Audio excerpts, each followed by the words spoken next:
Alright, what up ladies and gents, it's your favorite Asian robot right here, and today I stayed inside and played Dauntless. Now, the new season of the Gauntlet is out, so that means that previous season cells are now available for you to obtain from the cell cores, okay?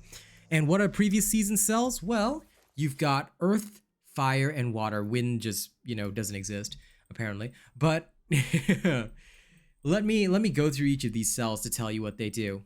Okay, so first is Water. Water is a defensive cell, all right, that is very interesting for dodge-based builds.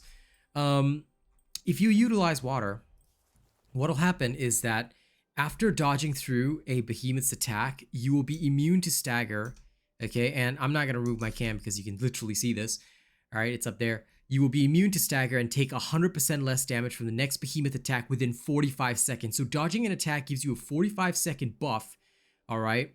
Now it's just one buff, FYI, and I can't demonstrate that here, but if you just want to know, it's one buff that'll make you stagger immune, and basically you'll be immune to the behemoth's next attack. It's very tactical, very useful. All right, basically it's sturdy without sturdy, just on the condition that you dodge an attack first. All right, so it actually is quite strong and can be utilized in certain builds, which you will probably see coming out next week. All right, it has more of a place on, just so you know, it has more of a place on so-called flawless builds, except that you'd use a defensive cell this time, so it'd be near flawless, but it'll be like safe flawless, because no matter what, you're not gonna die, so it's really good. All right, so that's number one. All right, number two is the fire cell, and I'm gonna actually show you the really weird interaction it has. It's pretty much lazy coding, but I'll explain that in a little while. Fire cell at maximum, all right, will basically give you 20% increase attack speed baseline and 30% increased movement speed baseline. But on hitting a behemoth with a weapon attack, you will lose life equal to 5% of your max health. All right, this will count as damage. All right, but we're gonna see how it interacts with other cells such as Rage, okay, and Predator. All right, I will showcase this and show you how it all comes together, because the fire cell is weird, but you can see the interaction in the training grounds. Now for the earth cell, okay, the earth cell has to be used with Bastion basically, and when you hit a behemoth with a weapon attack while shields are over 200, it will detonate all of your shields, draining them to 0 and deal damage equal to 400% of the value of the removed shield. After detonating your shield, you will gain 100 health shield, okay? So it explodes your shields and then gives them back to you, but it can be a bit weird. So how does all of this work? Well, other than the water cell, which I can't really show you, we're gonna hop into the training grounds right now, and I'm gonna show you the fire and the earth cell. So this way you can see how both of them work and how both of them interact, and all that other lovely ding-a-donger jazz. All right, so in saying all this, last season I actually did get the earth cell, and I tried it out. It was one of the first, like the last time I played Gauntlet was on RealAsianRobot, my main channel, and I tried out the earth cell and wasn't impressed with it because it was buggy, and I'm pretty sure that bug will still hold. So first and foremost, the earth cell is what we're gonna go through. All right, just to show you how it works. If I were to say use my Skarn's Defiance, okay, let me build up my shields. Now, as soon as you see me go past 200, all right, okay, so we're at 288. If I were to attack now, it should consume 200 shields and deal 800 damage, roughly, right? The attack is 976, which was 288 multiplied by 4. It should be. No, 288 multiplied by 4 would have been 1152. So again, let's test. If I use, because I've got Bastion, right, and slowly go above 200. Okay. There, you see that 730? That was the shield amount, but for some reason, if you divide 730 by 4, and this is the weird interaction which I talked about, It is 182.5, so you're not getting the full 200 shields consumed for that damage. You will literally always only deal about 182 shields worth of damage to the behemoth, which is about 700 something with level 16 chain blades. It might go up to like close to 1,000 when you're at level 20, but basically the earth shield doesn't really give you the full value of 200 shields, because 200 shields should be 800 damage. All right, and then factoring in the fact that behemoths will have damage reduction, things like that, the damage is not really impressive, and you will just forever be stuck at 100 shields. So to me, the Earth Cell isn't really like a grand fantastic type of cell. It's just really weird. And here's the other thing: it's not affected by Predator or any of the other damage type cells. If we were to remove Predator, all right.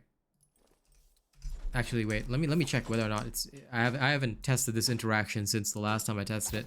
I've now removed Predator, which I had in this build. Let's just see if there's any difference in the shield amount, because last time it wasn't affected by your damage cells, which is another. Yeah, no. See, the 730 just happened again. Okay, so like I mentioned, the other problem is that the Earth Cell's detonation is not affected by your damage cells. It purely takes into account how much shields are being consumed, which actually makes it extremely low value compared to other builds, which, you know, take into account damage from your cells, things like that. So you're literally just losing shields for a flat damage. Think of it like Dragon Rage in Pokemon. Old ass comparison, right? But yeah, it's basically that, and that is why it is not really worth using. Like, I know some other creators have made, oh, here's an Earth build, but as an expert, I'm gonna tell you it's a worthless cell. It was fun for a while if you're gonna meme with 4 people and Silver Sword, but let's just say that that's not very viable, because not everybody has the Silver Sword, and not everybody's gonna want to play a meme build. So yeah, it's fun for meme builds, but not really a viable competitive cell. Okay, now fire. Okay, this one is like what I talked about. It has a really weird interaction. I'm actually gonna show it to you. So for the fire cell, right? I've got Frostwolf here. Okay. And Skarns. What's gonna happen is that I'm going to trigger, all right, this stuff. Well, sorry, I don't have the Frostwolf one. I've just got Skarns. But notice that I've got shields, right? Okay, the fire cell will drain, as you know, 5% of my life, right? Every time I attack. Okay, watch this. It'll hit your shields first instead of your life. Okay. Now, while attacking, you're gonna go down, down, down, down, down. All right, you cannot gain any shields, you lose it all. But here's what happens. When you reach the fucking bottom, okay, assuming you don't heal, you will never lose your shields, but you still gain the benefit of the fire cell. If you were to start healing and you go above this minimum health, right? Take a look. You'll start losing shields again until you hit like this rock bottom minimum. All right, and as long as you're healing and you have something above like rock bottom minimum which will kill you, the fire cell cannot kill you, but it will prevent any shield generation, all right? And it will consume your shields, just like consuming your life, until you hit the bare minimum. After that, you still have the benefit of the fire cell, okay? As you can see, I'm attacking 20% faster, all right? Take a look at this attack speed with the fire cell, all right?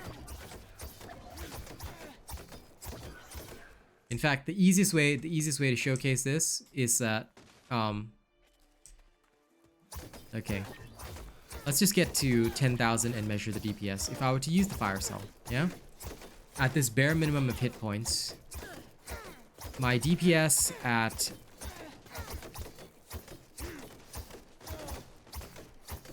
10,000, just using this, about 600, right? If I were to take this off,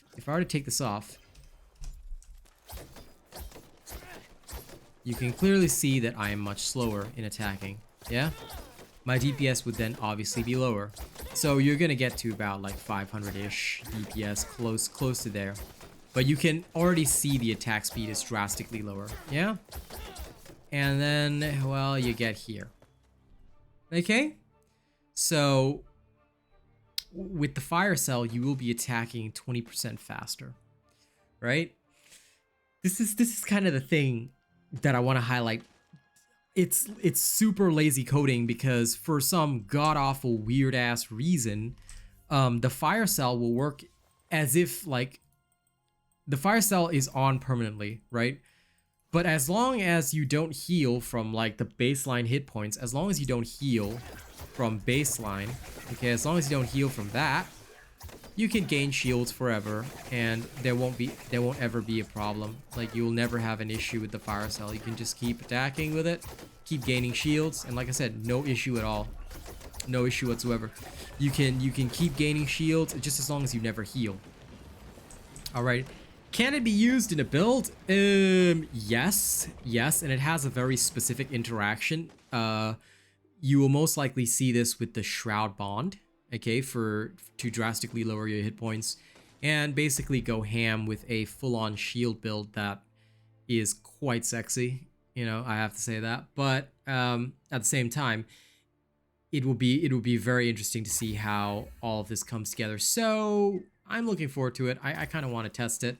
But yeah, just be aware of this when you actually use the cell. All right, that's it. These are all the cells from the previous season, which you can now obtain from your cell cores. Okay, live long and prosper. Go get these new cells and go have fun. And if you want to look forward to the new builds, well, they'll be out next week. So y'all have fun with that. I will catch your lovely faces on the next video. All right, y'all have a good one. Catch you later.